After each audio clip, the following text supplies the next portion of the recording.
From a dusty street in a forgotten part of the city, a boy named Zayan emerged, not born into greatness, nor surrounded by luxury but molded by hardships that broke many before him. His days began before the sun, helping his mother with household chores, selling tea before school and walking miles barefoot with a second-hand bag that had more patches than fabric. The world saw just another poor kid, but inside Zayan there burned a fire, a quiet refusal to accept that his life was meant to remain small. He watched people driving luxury cars, students in polished uniforms, and kids with dreams handed to them on a silver plate. But Zayan never hated them. He watched and learned. He knew the path wasn't the same for him. He would have to build his road with bare hands, stone by stone. Every rejection, every insult, and every sleepless night were bricks he stacked to build that path. In silence he promised himself, "One day they'll know my name not for what I wore but for what I became." Zayan wasn't the loudest in class, but he had questions no one else dared to ask. He stayed back to learn more when others ran home. He didn't have money for books, so he borrowed, photocopied, or read while standing in bookstores. He watched motivational speeches on cracked phones, wrote goals on the back of old newspapers, and whispered affirmations when no one was watching.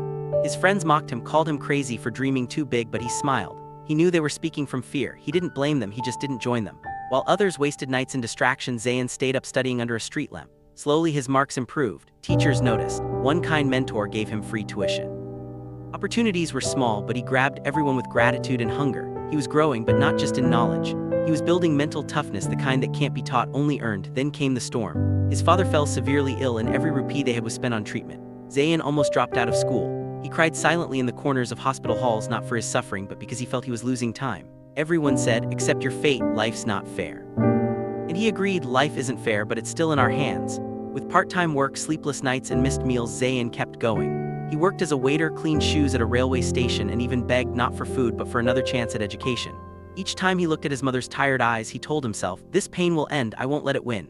At one point he fainted from hunger during an exam but still finished it. The world saw weakness. But in that moment, Zayan knew this wasn't his breaking point, it was his turning point.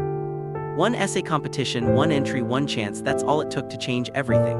Zayan wrote from the heart about struggle, grit, and never giving up. That essay went viral. People were moved to tears. A businessman sponsored his college education. Media outlets interviewed him. From a boy in rags to a boy in newspapers, his transformation wasn't luck, it was preparation meeting opportunity.